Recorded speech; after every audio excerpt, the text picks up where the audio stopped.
So this week, we ended up answering a question I didn't know that we were going to ask and answer is what does someone learn when they read about 3,000 business and self-help books in their career and distill that into some really good takeaways. So this week, I'm interviewing Todd Sattersten. He wrote a book called The 100 Best Books for Work and Life, discovered on the journey that over the course of preparing to write this book 4.5 years and many years before, he read 3,000 plus books, probably reviewed 1,000 of them to select 100. And we unpacked some of the lessons he learned, some of the lessons he would make sure that our One Thing listeners should look at, what sections of the knowledge out there, the books that we would be most interested in reading and learning about after learning about the One Thing, and also just some great practice. If you're a reader, readers are leaders. How do we read for what we need? How do we make great selections? How do we set aside the ones that don't matter and pick more of the good ones? You'll love this conversation with Todd Sattersten. He's an authority in the world of books. He's the publisher, our publisher, the Bar Press behind the One Thing. I hope you enjoy this conversation as much as I did.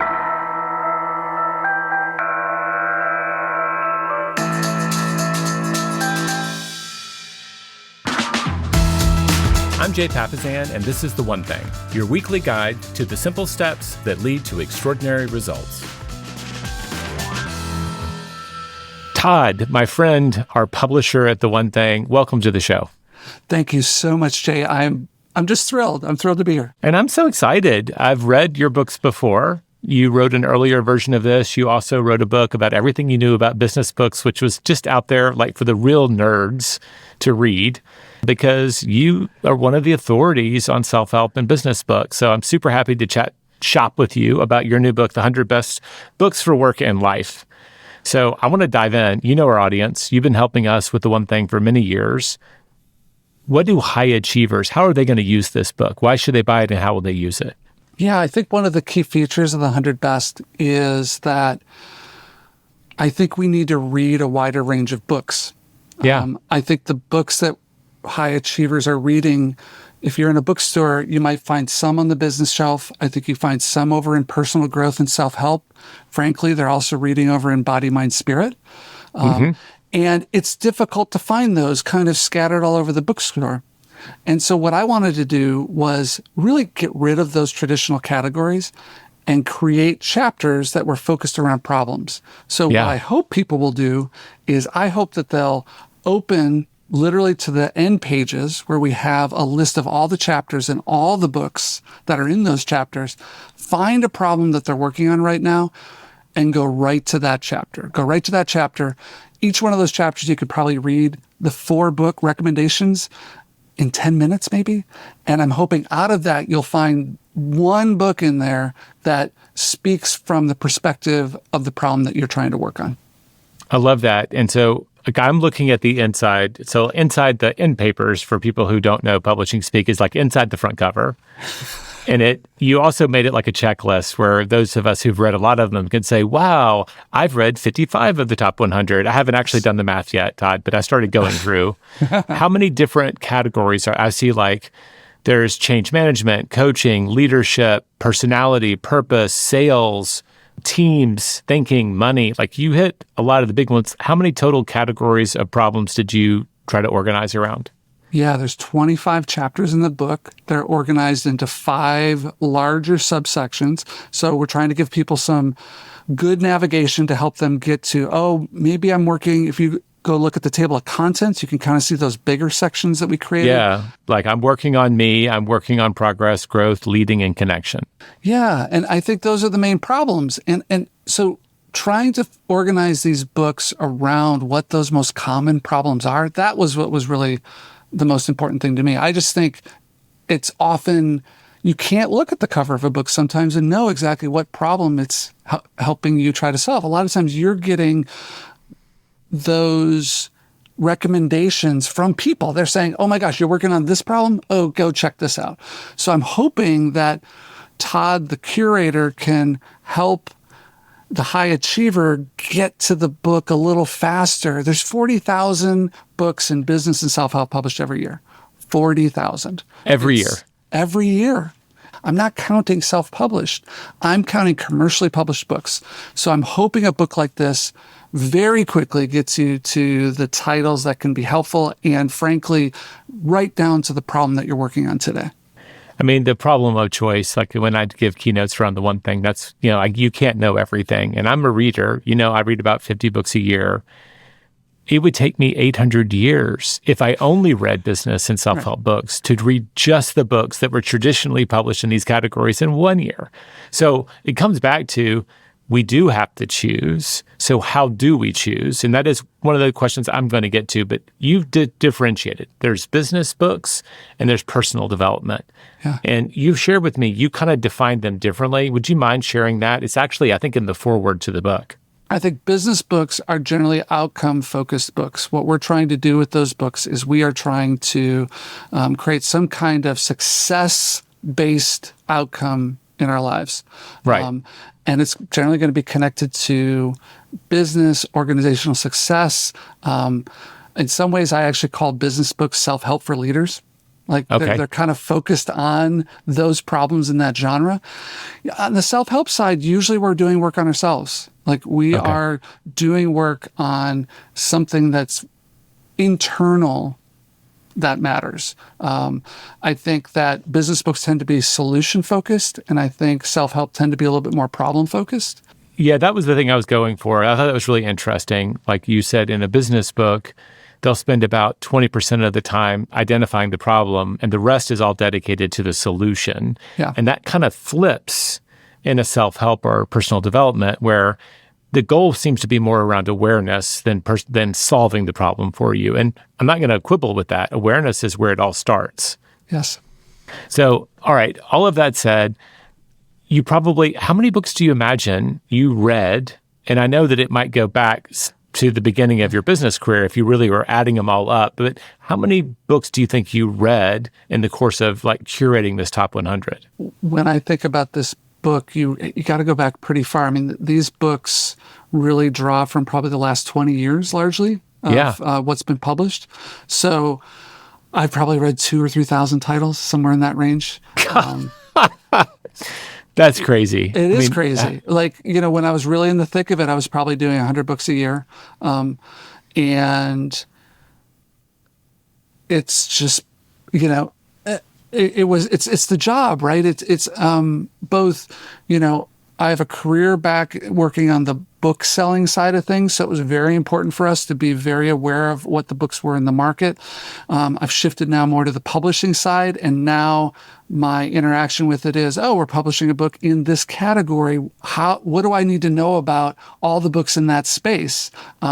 So there's always been different needs, but the quantity of books really probably hasn't changed. I'm probably like you. I'm probably doing 50 to 100 books a year because of just both interest and what I think we need to be successful at the press.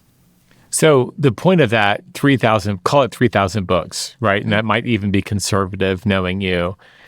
What would be some of the top lessons you learned? So one, probably how to set aside a book that's overrated fast, but what would be some of the lessons you learned as a business person, as a person, I know you're striving to be the best version of you. What were some of the big lessons you learned on that journey? When I think about the books, what I've learned from books is this really goes back to something we've already touched on, which is I'm amazed how often the idea of self-awareness comes up. Really? And it comes up over and over and over again. If you look at Angela Duckworth's work, Grit. She says, right? She says, Yeah. Gritty individuals build a kind of self-awareness to be able to control and manage their inner dialogue. That's how they actually build perseverance, right? Okay.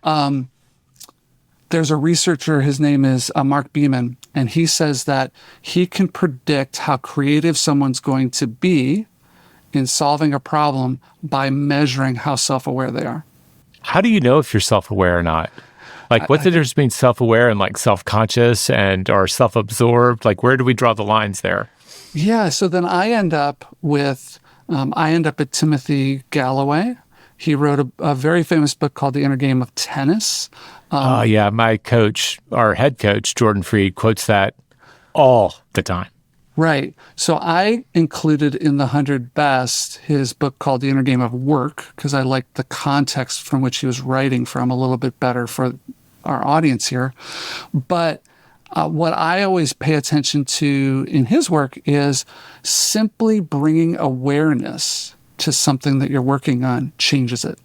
Oh, okay. Just simply, like, he tells the story of going and working with, I think it was like the Houston Philharmonic, and the tuba player was having a hard time doing a particular run in one of the pieces. And he simply said, I want you to pay attention to your tongue.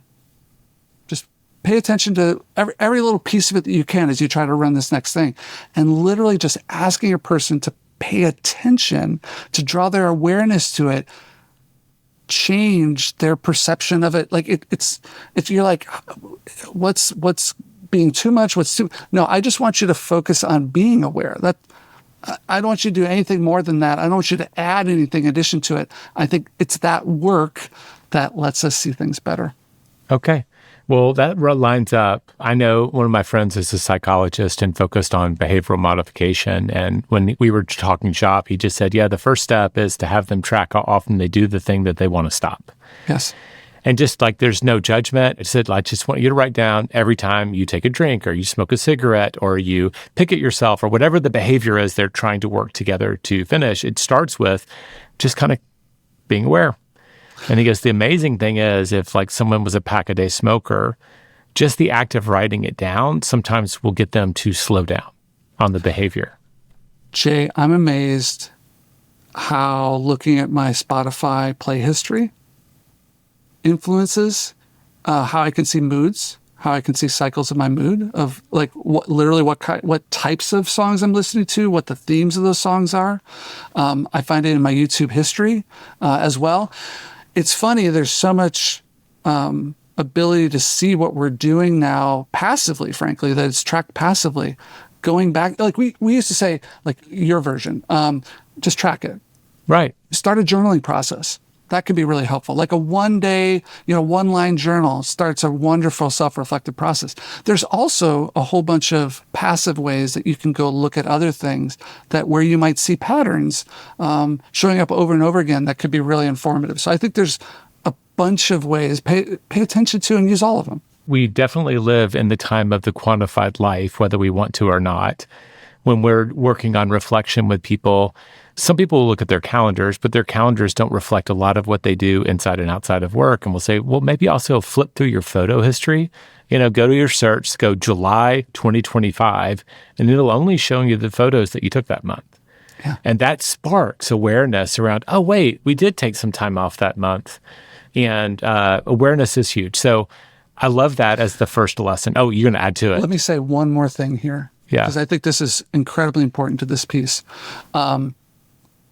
We are such present-minded, focused beings, animals, like whatever word you want to use. The prefrontal cortex is only about an eighth of an inch thick. It sits on our front forehead, and it doesn't have a lot of room, and it takes a lot of energy. So all these things that we're talking about give us other tools to see and remember things that we just don't literally have the capability to do. So unless we're building these other mechanisms, I think, to be able to build more self-awareness, then I think we miss. It just isn't. Our brain doesn't have the capacity to hold on to all of it, and so I think that's another way that self-awareness gets built. Okay, I get that. I feel when I think about our one thing family, a lot of them, we say a lot of times they're doers who don't make space to dream. And they're very focused on what they're doing. And if they're not in the present, focused on what they're doing, they're thinking about what they're going to do next. Right? So they tend to be somewhat present and future focused and not that reflective. And the self-awareness comes from reflection is what I'm getting from you. That we have to look back a little bit and kind of trace our path to be aware of the patterns. Yes. Short, Okay. Short stop. Yes. Got it. All right. So I wholeheartedly endorse that. We all could be a little bit better at self-awareness. What would be another big lesson that you think you learned or that stood out in reading thousands of books? I think it's a one thing lesson. And I think it's a combination of what I saw in the books, but also what I think of in making the book. It took me 4 years to write this.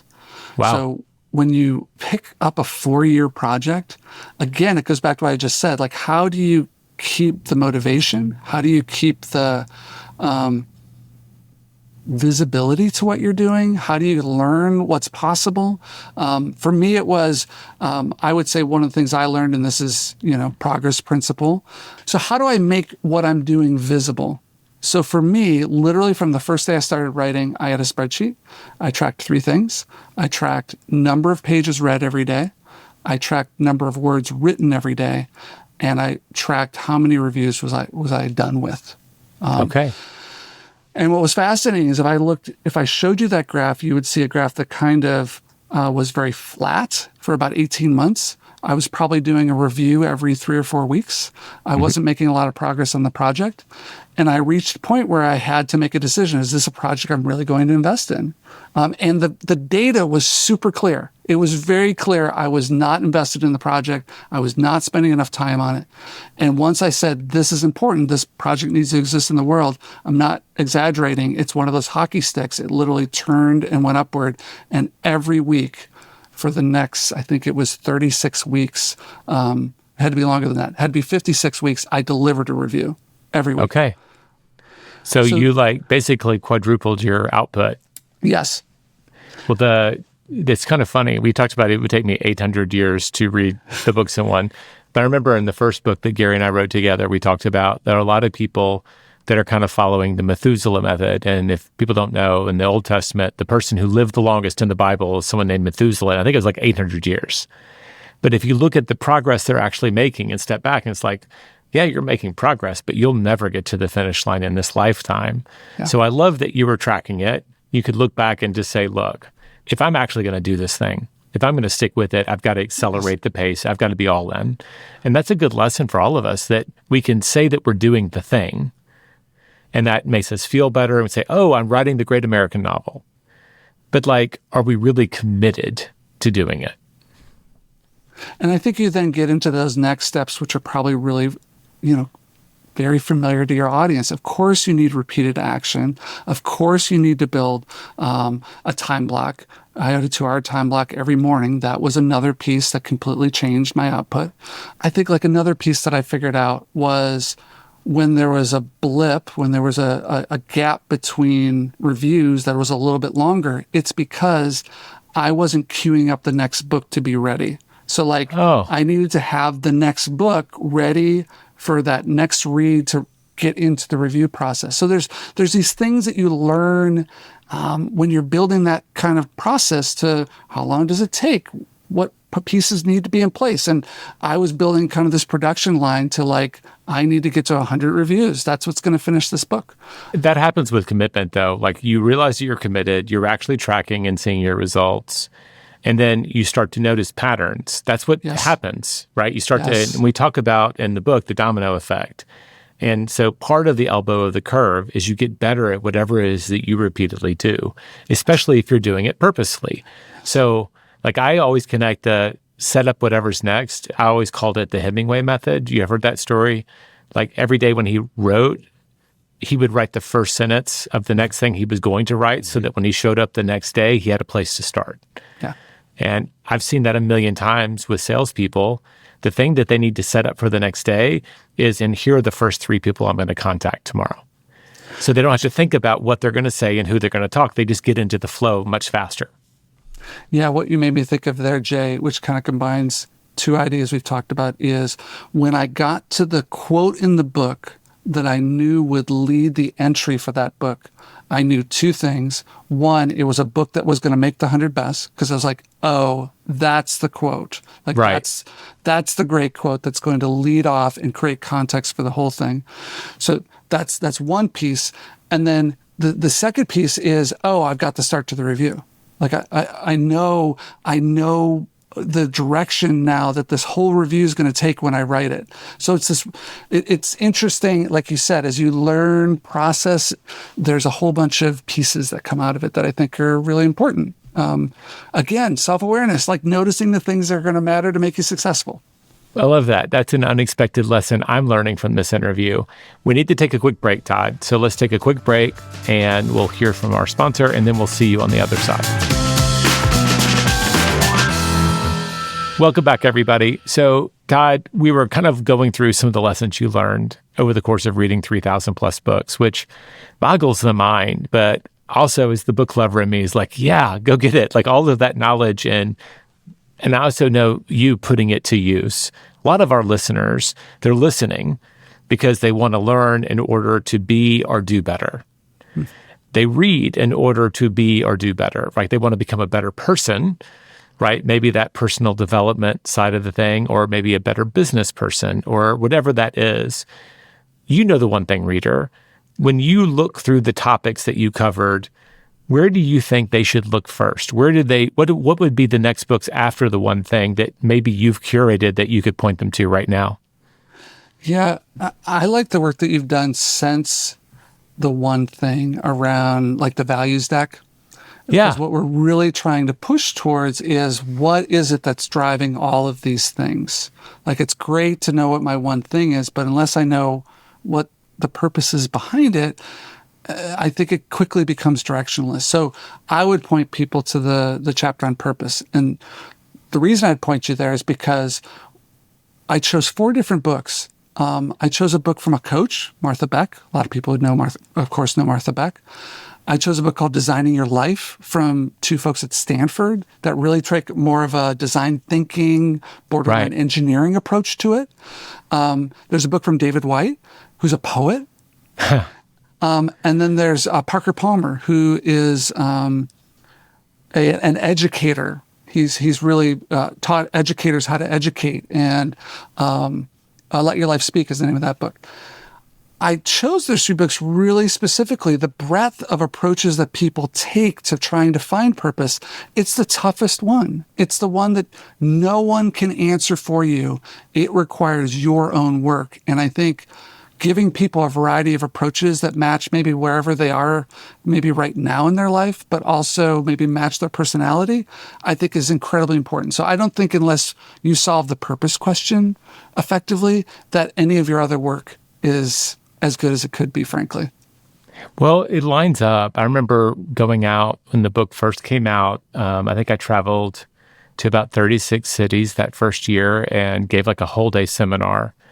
And the part that people knew was important, right? We made it the foundation. If our readers, the book readers there, we know we have like an iceberg.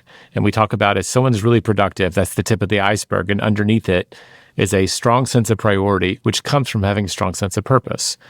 And so a lot of people put down the book and they ask, not just in the productivity sense, what's my one thing or my priority? They're like, what's my big one thing?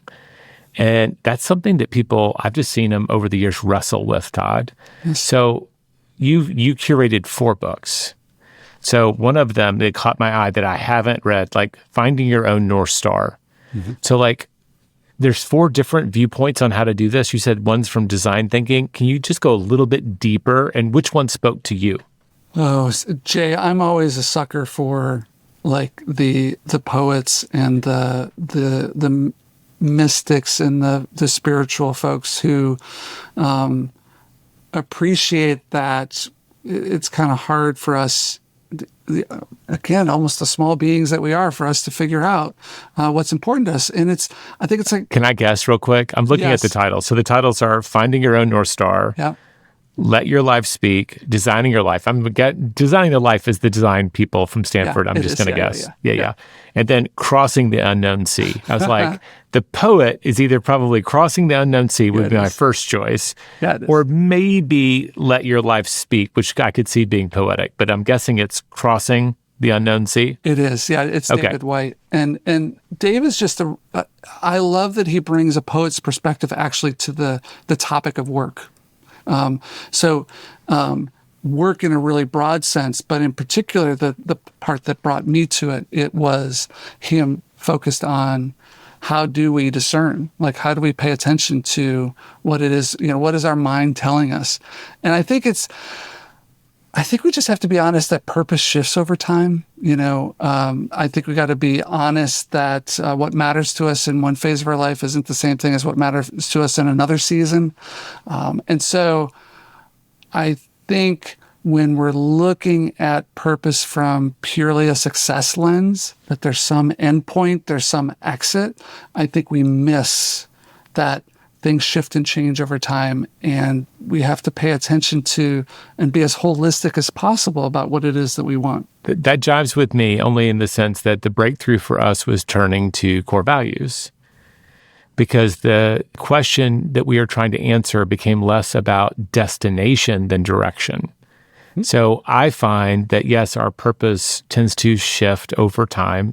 We articulate it differently, but I do find that we often can find there is some commonality in the direction we're headed, even if we're not completely able to articulate it. But we keep mistaking destinations for the direction itself. And that's, if he's in that camp, right, that would jive with my sense of things a lot. But that's also, you said this is an intensely personal journey, so I could be projecting. I don't think you are, because I think, again, how often do we find ourselves somewhere where we're a little surprised, but then we kind of look back just a little bit and we're like, well, of course, this would be the next thing. Like, of course, with just a little bit more time, of course, this would be the next part of what it is that I need to explore. So I just think, please start there. Please start there, because I just think your journey is going to be smoother and your energy is going to be directed more. It's just going to be more aligned with, your actions are going to be more aligned with the purpose that's going to just be deeply nourishing to you. So I'll just tell folks, if you're really just wanting, like, I want to go read those 4 books today, we'll have them in the show notes. You can check them out. So we'll do the math on which one is which, and you can go click on them and then go check out which one is the right one for you. I like that you gave us 4 lenses to look through. But this also gets me to another question. You were curating small selections of books around the topics or problems that you know people face in business and life. Mm-hmm. One of the core things that we talk about in the One Thing training is when you don't know your answer, your one thing is to go find it. Mm-hmm. Like, I know I'm asking this question. It's the question I want to answer. I don't know it. So my one thing is to go find it. And frankly, I send people to the bookstore all day long. Right. Like, it is the library if you can't afford books. There is, lifetimes upon lifetimes, millennia of wisdom there to tap into. When you think about, like, you narrowed it to 3,000, how many reviews did you write to get to 100, do you think? Well, again, I would probably start the whole arc of time. I started writing reviews in probably in 2000. I had a personal blog, and then that led to hundreds of reviews when I was at 800 CR Read. I continue to review books, and whether it's for myself or my clients, whatever the case might be. So hundreds, 1,000. A lot. So, like, I'm just thinking about the funnel. Like, if there's 3,000 here, you might have written 1,000 reviews to get to 100, something in there. Yeah. What's the selection process like for you? Like, when you had to choose, gosh, I've got to pick 3 to 5 at most, because I don't think, does any category even have 5 books in it? I think there's one. There's a couple. There's a couple of 3, a couple of 5, but 4 is pretty close for the whole book. How do I, from all of the amazing works, how do I choose? Because that's a question a lot of people ask me, is like, okay, I'm trying to learn about marketing. Where do I start? And I can tell them my personal favorite. Well, from what you're telling me, I think you should go read Donald Miller, and I believe he is in your short list there. Or Reese and Trout, which I also think is there. Yeah. Gosh, I actually I guess I spent a lot of time in that section, Todd, because the other one is the one-page marketing plan. I have all 3 of those memorized. Yep. And they're all great, but I would prescribe them maybe slightly different based on where someone was. But you had to narrow it down to a handful of choices. Like, what did you learn from that maybe we can learn, so that when we need knowledge, and let's just imagine that you had a topic that you didn't cover with this book. I've got to go solve my own problem around, I want to go summit Mount Everest. How do we choose? How do we select better? I think the first thing is, does the author make a promise to me in the first 10 pages of the book? Oh, okay. That's interesting. You're looking for a promise in the first 10 pages. In the first 10 pages. And I mean, very discreetly, in this book, what you will learn is, and it's shocking how often it is that discreet, that the author just says exactly those words. Sometimes it's more subtle, but you know the direction that the book is going to go. In business and self-help, I would agree. I know that just I've told people, as a measure of self-preservation in publishing, I had so many manuscripts to read. Yeah. I called it the 5 and 50 rule. If they didn't capture me with some promise or some skill in the first 5 pages, I stopped there. Like I just couldn't afford to do more. And that also spoke to their professionalism. Maybe I should have been 10, honestly, hearing you, who knows even more about it. But then I would go 50. And if it was falling apart by 50, I would say, like, I've got to move to someone who's going to do this a better job. So yours was 10. I'll give everybody 10. And if they aren't showing that they're a master here, I'm moving on. Yeah, I think it's because, like you said, it doesn't recover. It doesn't have the clarity of vision from that point if you don't make the promise to the reader up front. And so I just don't have time for that. The second thing I guess I would say is you've got to tell me something I don't already know. And what I mean by that is you have to bring, my version of this is redefining the problem is usually the way to coming up with a better solution. So I want an author who's going to take a problem, probably one how many books I've read. Like, you got to surprise me. Like, you've got to bring a different approach.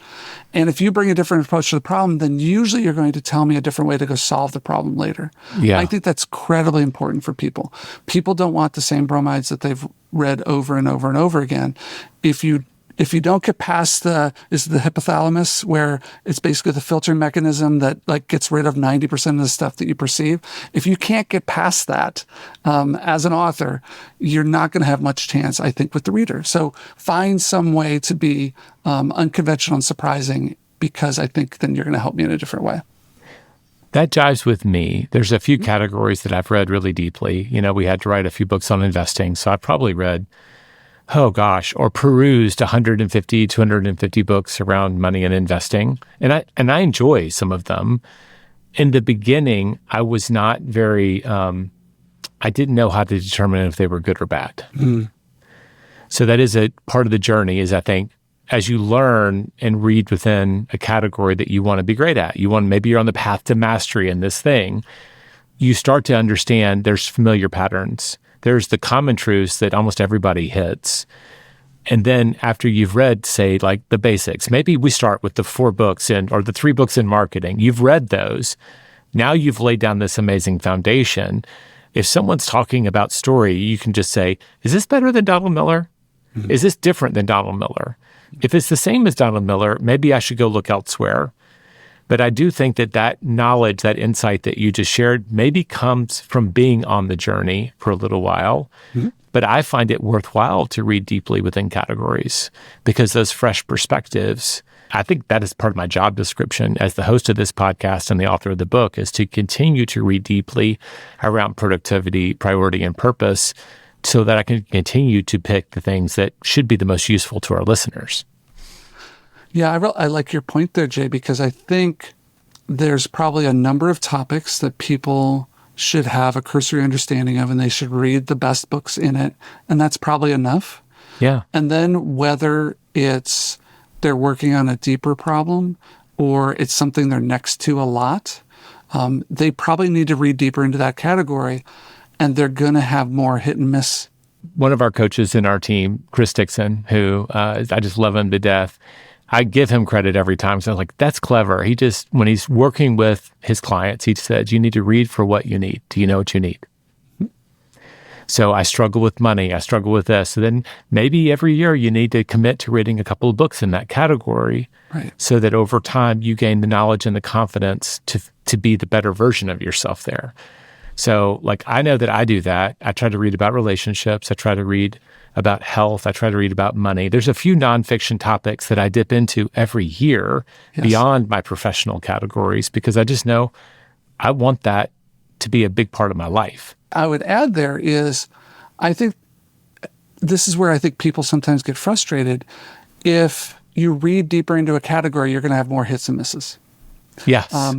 And the value of just one piece in that deeper cut, the one little tiny different way to think about it for that expert who wants to go deeper is worth it. But I think you have to know that kind of upfront, and you've got to be willing to put down some of that frustration. I know you and I have talked about this before, that like, you read really widely across money. And, because there's so many, I was really happy I read them, and some of them I should have put them down sooner. And I think that's true in all sorts of categories. So what my hope is with the 100 best is I can give you the best ones and then dig in deeper to the things that are important to you. Thank you. You went there. I was going to say, you did a good job. You covered 25 topics in 5 broad areas. Chances are, if people are looking for a place to start and lay a foundation, you've covered their basis here for them. This is a great place to start if you want to learn about connection and relationships, right? Mindfulness, you've got some really great categories here. I'm curious about that. I think that I want to add more of that to my life. Well, then go, any one of these categories, even average readers could read the entire category in the course of 1 year. Yes. Lay that foundation. So, Todd, I hate this because I'm a book nerd, and hopefully we didn't go too nerdy on our listeners. If you're still here, thank you. I want to end this with a challenge, but it's I love talking books with Todd. He's not just my publisher, he is a friend. What would be the challenge we can give our listeners based on this conversation that they could take into the week between now and the next episode? I would wonder whether or not your listeners could be honest with themselves about the problem that they're working on right now, or that they need to be working on, where they need to put more focus. And if it's the 100 best and seeing those 25 topics in the introduction, that's kind of my suggestion to people. Look through the topics, find the one that works, and turn right to that chapter. This isn't one of those books that you read from page 1 to page 300. That's not the way this thing's set up. Go to the area where you need help, check out those books, and see what that creates for you. What new thoughts do you have? What new perspectives? Oh my gosh. But being honest about the problem that you need to go work on next, I think, is maybe an unseen opportunity that I'm hoping the 100 Best offers people. And I think it's one that's really easy for us to avoid. I love that. Being honest, which also ties back to your biggest lesson you learned. A little bit of self-awareness will go a long way in life. Yeah. So, Todd, thanks for being on the show. Thank you so much, and best of luck with this great book. Awesome. Thank you, Jay. All right, well, that's a wrap on my conversation with Todd. I hope you enjoyed it. Next week, I've got a solo episode for you. It's called The 5 Permission Slips Every High Achiever Needs. What we've noticed in our coaching and training are some patterns of behavior that don't really serve high achievers. Whether we fell into them by accident or maybe we just built some bad habits early on that we need to break out of, I'll help you identify them, I'll point you in the right direction, and most of all, I'll give you all permission to maybe get to the other side and get to the next level in your life. This podcast is for general informational purposes only. The views, thoughts, and opinions of the guest represent those of the guest and not Productive or Keller Williams Realty LLC and their affiliates, and should not be construed as financial, economic, legal, tax, or other advice. This podcast is provided without any warranty or guarantee of its accuracy, completeness, timeliness, or results from using the information.